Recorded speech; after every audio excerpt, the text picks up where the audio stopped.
Hey guys, back home in the shed, nice and warm. Big weekend flying, 3.5 hours around Port Phillip Bay. A lot of planning, and today's Sunday, just went for another fly today. Went to fuel up the aircraft, so went out and put fuel in the aircraft and went for a quick fly up to West Sale and around the local area for about an hour. Just thought I'd cover off on, from a student's perspective, all the planning that went into doing a nav exercise. And some hints and tips along the way, I guess. It's well documented as to what you actually do. It's not a tutorial on doing a nav, but here's a few tips on what I did, if you like, just to make life easier. So I've got a big pile of stuff here I thought I'd go through. Hope you enjoy it.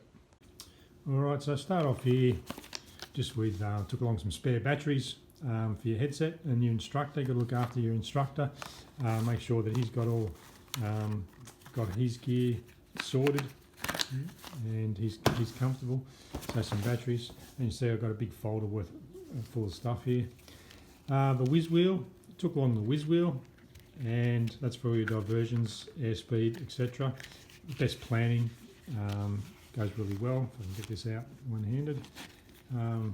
So the best planning, but as you fly along, trying to use this thing, there's plenty of tutorials again online. But to adjust your airspeed, etc. in flight. So in my case, you might plan for 90 knots, but then if you hit a 10 knot headwind or a 10 knot tailwind, all your figures, which I'll get to, sort of get thrown out. So you got to do that on the fly, as well as your fuel burn, etc. Trying to do that while you fly the plane. You got the instructor sort of, whispering in your ear gently about altitude, more so altitude and heading, holding a heading. And can tell you now, holding a heading in a Jabiru or a 3-axis aircraft without autopilot is a job in itself. I also got one of these, a protractor, like going back to school.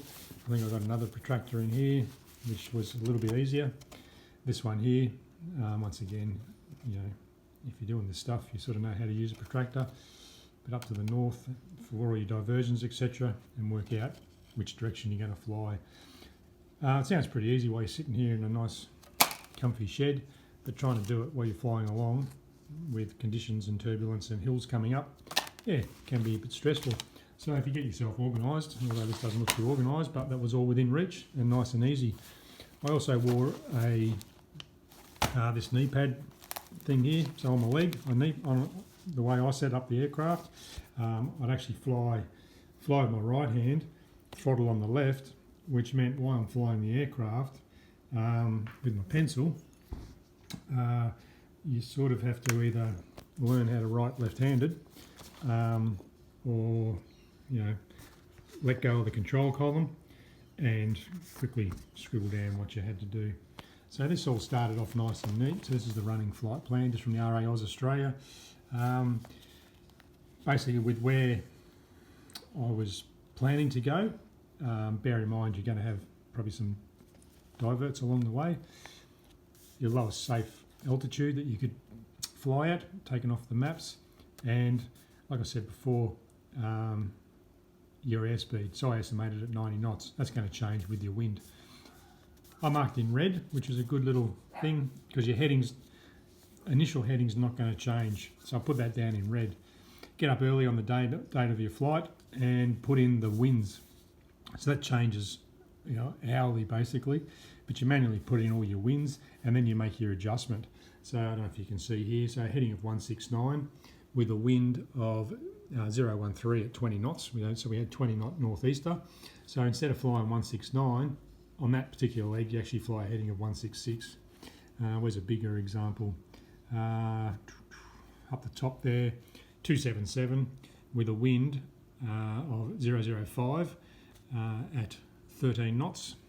So instead of flying 277, I flew 286 to get to our location. Then across on the times, what we have there, the 90 was our ground speed, our actual ground speed. So I estimated 90 knots. Bear in mind this is taking off and early in the morning before the wind actually picked up. So we sat on 90 knots. The distance was 49 nautical miles. and the time taken, which you can work out off your whiz wheel. So time to take to flying at 90 knots, 49 nautical miles will take 33 minutes. So you do all that up before you go. All right, so yeah, you can see we left Latrobe Valley at 11:28. Is what time we took off. Circle up overhead, depart Latrobe Valley. To do 49 nautical miles on my first leg, and my the estimated time to do that in flat calm conditions at 90 knots was 33 minutes. So 33 minutes add on to the departure time of 11:28 gave me an estimated time of 01, so 1 minute past the hour, so 12:01 in this case. The second leg to go over to Sugarloaf Reservoir, 18 nautical miles would take 12 minutes. So 01 there plus 12 would give us time 13, so 13 minutes past the hour, and looks like we made that, and it goes on and on and on. So just one more there if you like. 27 nautical miles, 18 minutes, 18 on to 13 gives us, what's that, 21, 31, but we actually arrived. You can see I obviously encountered some issues or whatever there. Instead of being 3:1, we arrived at 3:5. And then you just simply, well, when I say simply, while you're flying the aeroplane, you're trying to work all this out. So 3:5 plus 1:7 gives us 5:2 that would arrive at Kyneton, or it should be in your windscreen somewhere. So that's how we tracked along, and it gets a bit messy. But my advice there, I guess, is plan as best you can. Don't be too worried, just scribble all over it, write down whatever you have to. And on the bottom there is the fuel calculations in case CASA does a ramp check when you land somewhere. So that was on my knee board. Had that all sorted out. And with the plans, this is probably a bit more interesting. I keep all my old plans. They do have dates on them somewhere. Obviously you need to fly, and they run out fairly regularly. You seem to buy these plans all the time. So the maps, not building model aircraft anymore. So on the maps, make sure they're in date. But with the old ones, I use the old ones to actually, you can see here, planned out my flight. This is a flight around Port Phillip Bay. And some great advice I got was just make these lines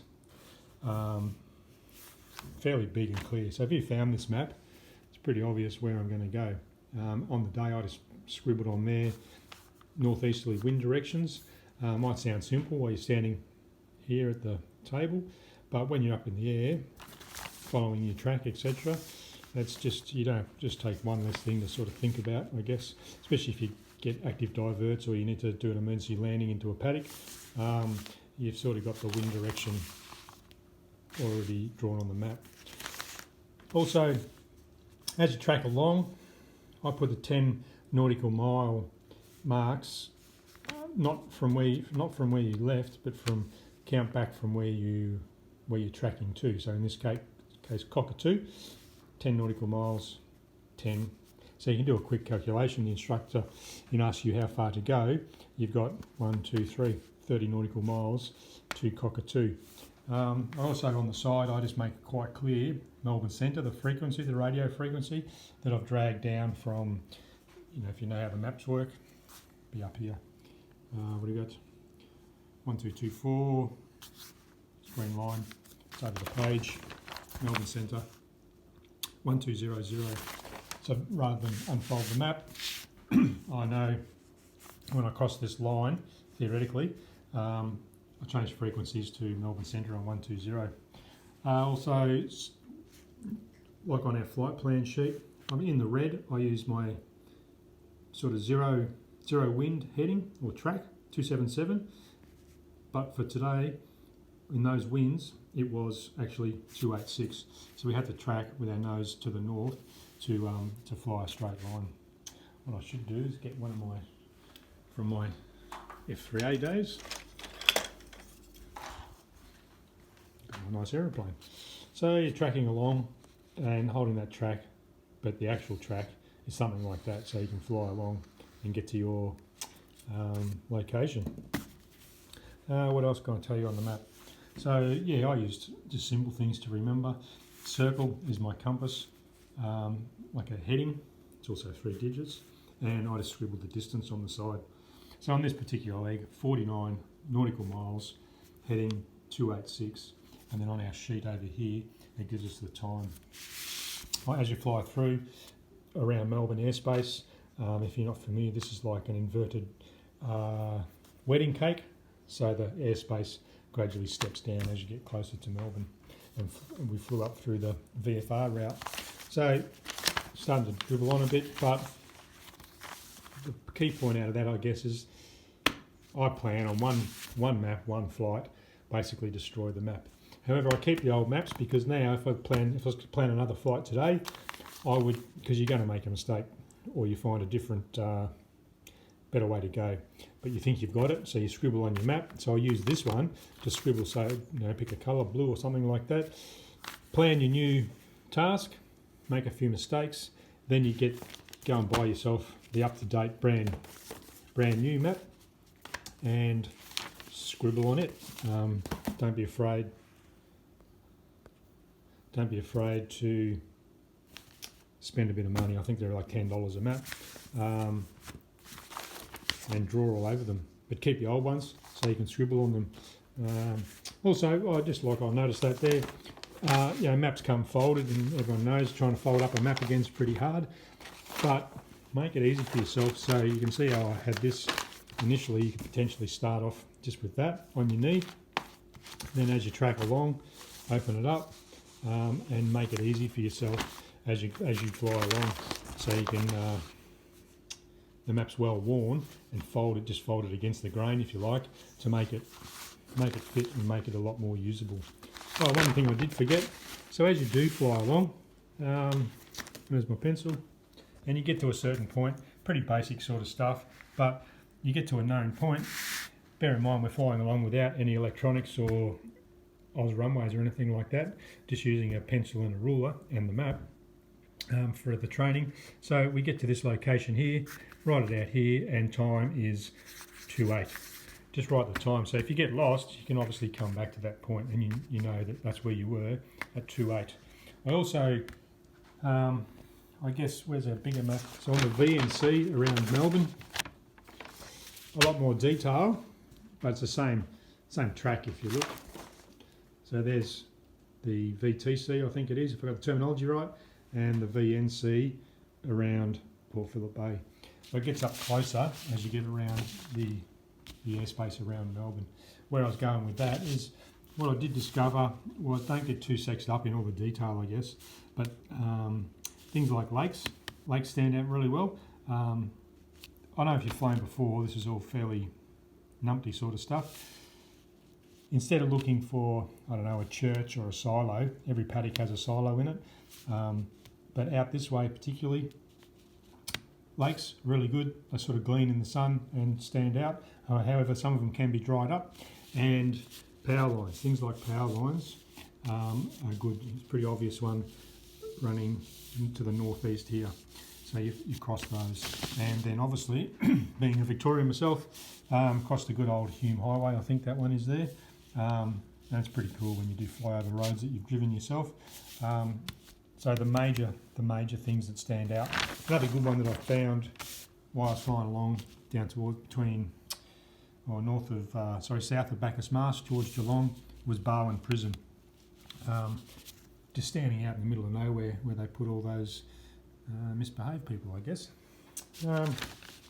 So don't sweat the small stuff, like they all say. Just pick out decent landmarks, and that helped me a lot. And simple stuff, not with this pencil, but in the cockpit, sharpen both ends of your pencil, have a couple of them, gives you 4 pencils. Sounds pretty silly. The ones in my aircraft are wrapped with Velcro, so they simply stick to the dash. I think I showed you that before. Just more maps. This was in a training syllabus that I did, has all the scales.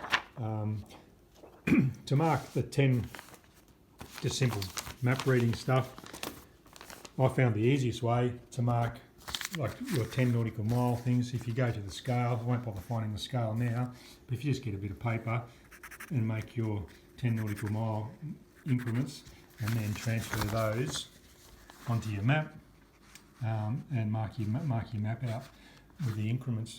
it doesn't have to be, you know, ideal. Like if you look at my lines, they're pretty thick, and they're probably 2 or 3 degrees. But trying to, like I said before, trying to fly the aircraft straight anyway, it just gives you a ballpark figure. So that's what this thing here was for. And also when you're sitting at home, all the scales, just make sure the scale lines up with the scale of your map. Another attractor. This one here on the acetate sheet in the aircraft, too flimsy, too much mucking around. Didn't like it. I have since seen you can get one with a bit of string, which is probably even better. And I know everyone tells me at the club that once you pass your nav exam, that you're just going to use Oz Runways on the iPad anyway. But your primary source of navigation is the plans, apparently, if you talk to Mr. Casa. More plans, brand new plans. Just don't be scared of using all the plans. So I hope that covers it. I don't know if there's any good information there for anyone, but that's what I did, and it helped me a lot just with planning. Talk to people, big thick lines, scribble on your maps, be prepared to write off your maps, and have a good flight. Cheers.